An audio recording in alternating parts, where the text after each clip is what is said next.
Ateka, inatosha mwanangu. Kwani shida nini?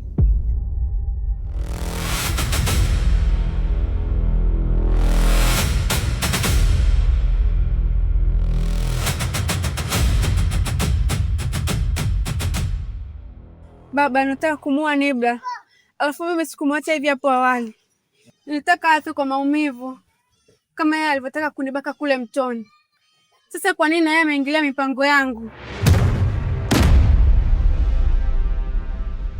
Sawa mwanangu, nimekuelewa. Na usiwe na wasiwasi, atapona. Kwa povu nililoliona atakuwa amepewa sumu. Nenda kalete dawa mbio ya kuzuia sumu mwilini. Sawa mkuu wangu.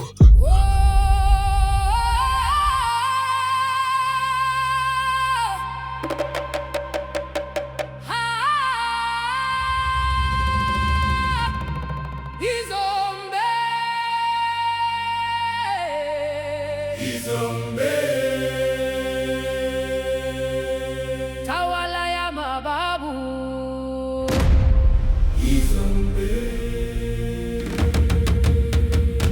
Nguvu ya mfalme. Kuwa mlinzi wa chief sio kazi rahisi hapa Imayani.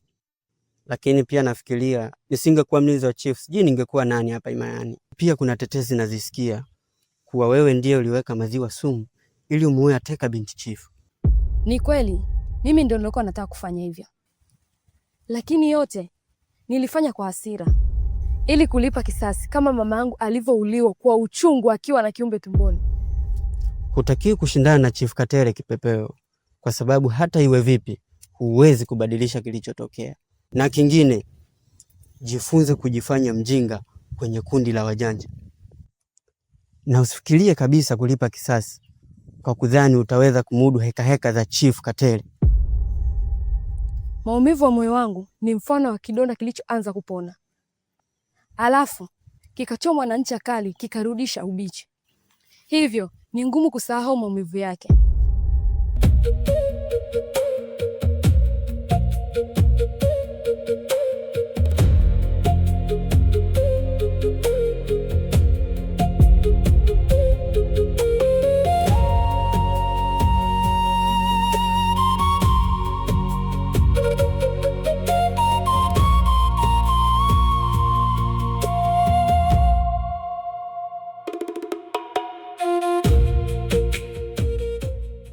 Mama Karunde.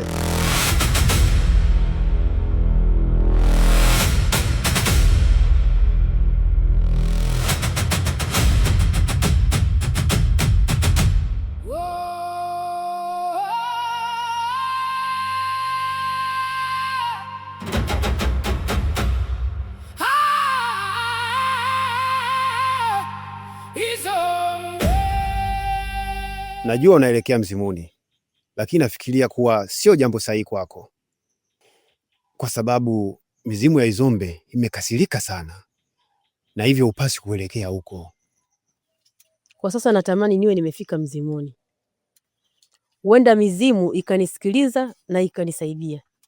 Hivyo sitakiwi kupoteza muda hapa njiani. Mimi najua hizo ni hasira za kutelekezwa na chifu wa himaya ya Izombe ukiwa na ujauzito. Mpaka sasa mtoto amekuwa na ulijifunza kukaa kimya mpaka sasa. Lakini labda nikwambie kitu tu, huu sio wakati sahihi wa wewe kwenda mzimuni, hivyo hupasi kuelekea huko.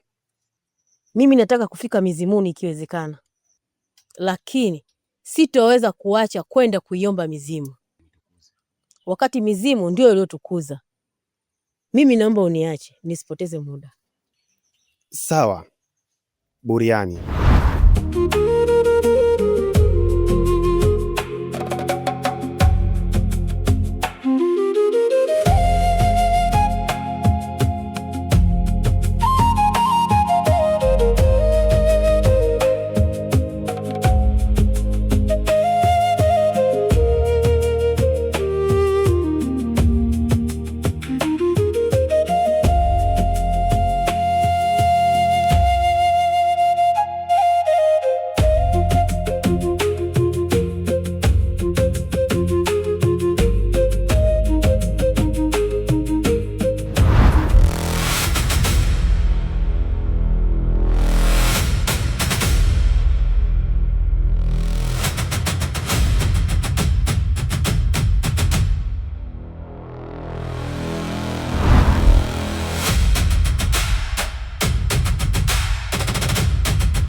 Akumbwani, kwa nini unajitetea kwa kuikimbia himaya yako? Watu wa Izombe itegemea wewe ndo utakayekuwa msaada mkubwa wa kuibadilisha Izombe, lakini wewe ndo umekuwa mstari wa mbele wa kuhakikisha Izombe inaingia kwenye mabalaa. Sio kweli kama mlivyoaminishwa, ila mimi niko hapa kwa ajili ya kuitetea Izombe. Pengine nimekuwa mbaya mpaka ndugu yangu Gamba anahisi mimi ni msaliti wa Izombe. Hakuna siamini kuwa ni msaliti, kwa sababu uliwezaje kumchukua mgeni na kumpeleka mzimuni aliyekuwa yeye hahusiki chochote katika hii maya? Akumbwani, wacha kutufanya sisi hatuna akili, wewe msaliti mkubwa. Nimekuwa dhalili wa neno kwa kufilisiwa na ndimi zenu. Wacha Izombe iamini hivyo. Ipo siku mimi nitaonekana shujaa na kuondoa utawala dhalili wa Chief Katele wa Katele. Sasa nendeni mkawape salamu kwamba mimi ni mzima, niko hai na kuna siku nitakuja kuondoa utawala. Na wategemee ujio wangu mpya. Nawatakia muwe na siku njema.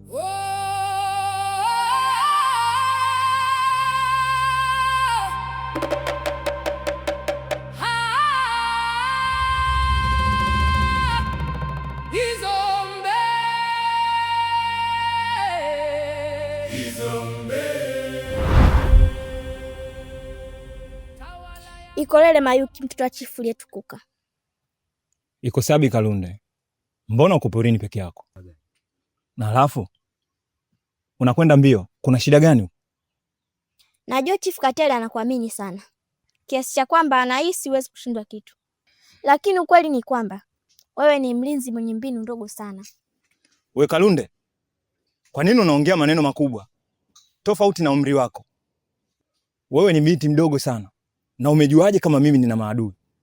Ogopa sana kutumia mabavu kwenye uongozi, na ukiendelea kufanya hivyo, ipo siku na Izombe watakuchoka na utajutia kufanya maamuzi. Pengine unielewi kwa sababu ya umri wangu, lakini litapokutokea tusilaumiane.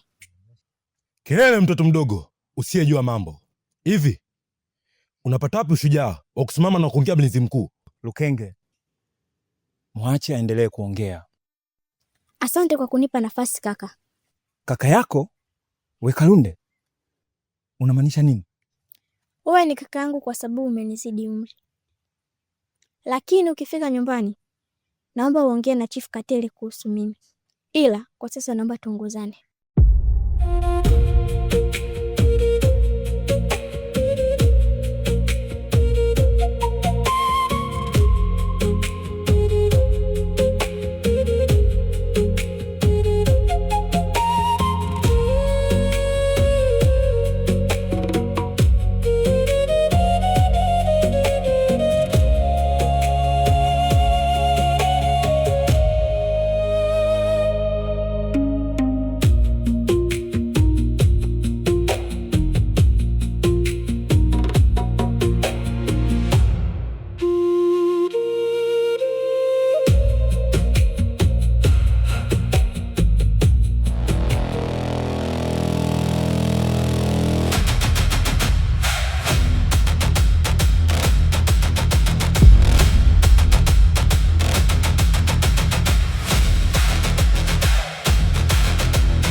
Mimi sikuja katika msitu kwa ubaya.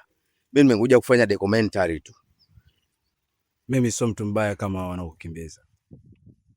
Kama wewe sio mbaya, wewe ni nani? Na mbona umenipiga sasa? Ehadu. Unaweza ukanifuata kama hutojali. Sasa nakufuataje sikujui? Wewe ni nani? Kama unahitaji kuokoa maisha yako, basi unifuate. Ila kama unataka kufa, endelea kukaa hapo.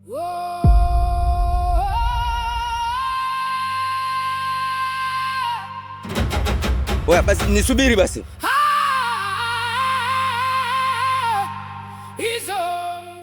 Ikolele chifu wa Katele wa himaya hii ya Izombe. Iko sawa bishosho wangu.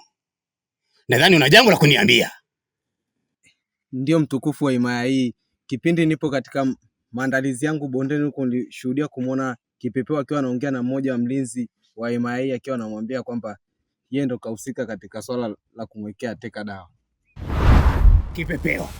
Kipepeo ananitafuta nini mimi huyu? Au anataka atambue makalio ya nyoka yanapokaa? Safari hii ameninawa.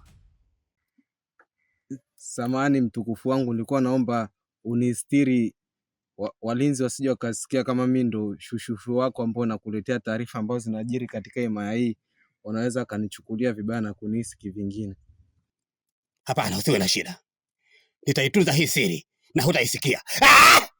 Mama, unapokuwa mlinzi katika himaya hii, hutakiwi kuwa muoga.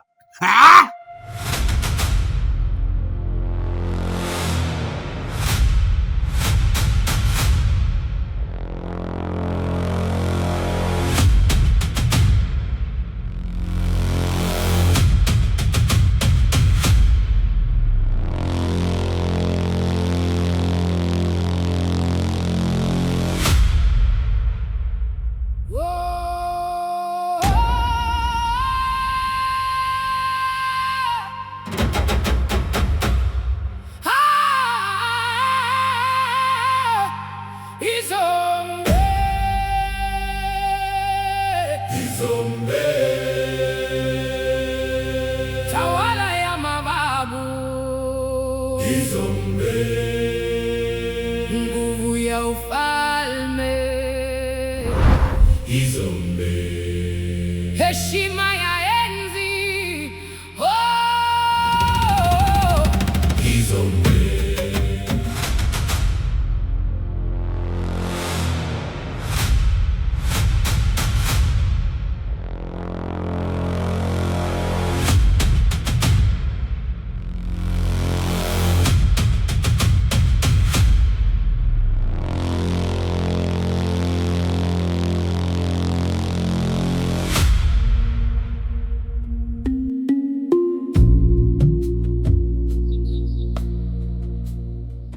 Oh, karibu sana. Yaani kila ninapokuona nahisi kama nimemwona kaka yako Nibra. Kiukweli uwepo wake unaanza kunitesa sasa. Nilimzoea sana kaka yako, ila hatuna budi kukubaliana na matokeo. Kaka yangu ndo alikuwa tegemeo langu pekee Pina. Natamani mizimu ya Izombe isikie kilio changu, lakini wapi, nimekuwa yatima mimi.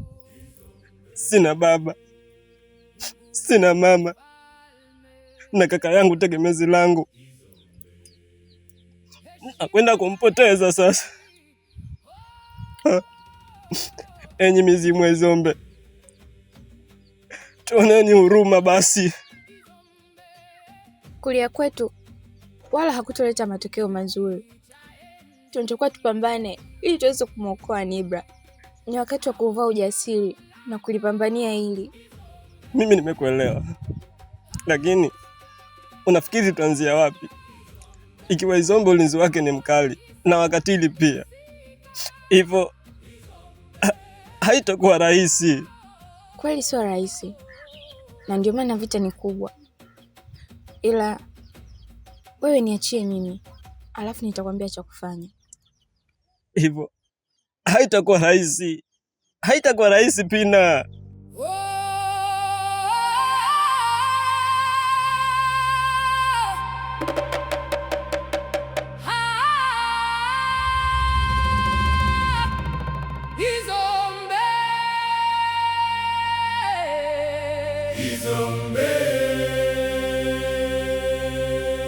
Tawala ya mababu,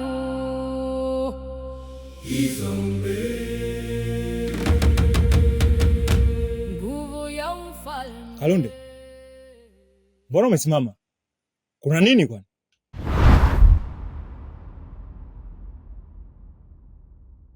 Nitaka kupeleka huko. Kuna kitu nitaka nikakuonyesha. Ila huko kuna kitu cha muhimu sana.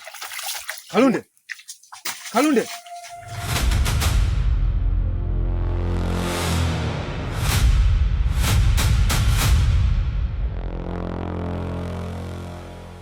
Hii hali inaniogopesha sana. Unadhani chifu akitambua kama mimi ni mjamzito, si atafikiria na mimi nimechangia kuleta laana kwenye hii himaya? Na isitoshe sijamwambia chochote Akumbwani. Hapo ndipo ulipokosea. Ungemweleza ukweli Akumbwani, huenda angepata nafasi ya kukusaidia, lakini wewe umeweza kumficha hata yeye. Unadhani akibahatika kurudi hapa anaweza kukuelewa? Mimi siwazi kuhusu Akumbwani.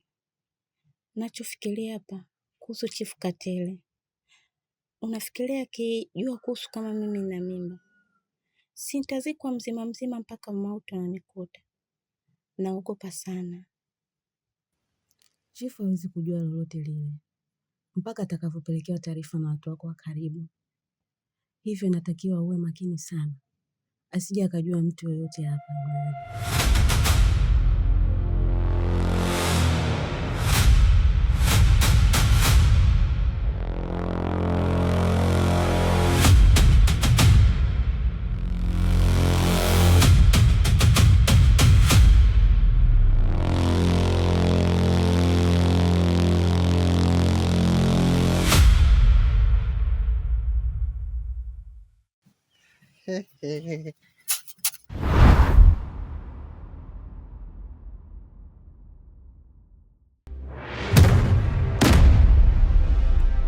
Ikwelele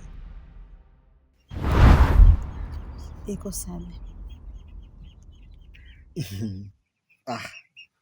Nilikuwa nataka niwasalimie tu kidogo, napita lakini sijasikia chochote.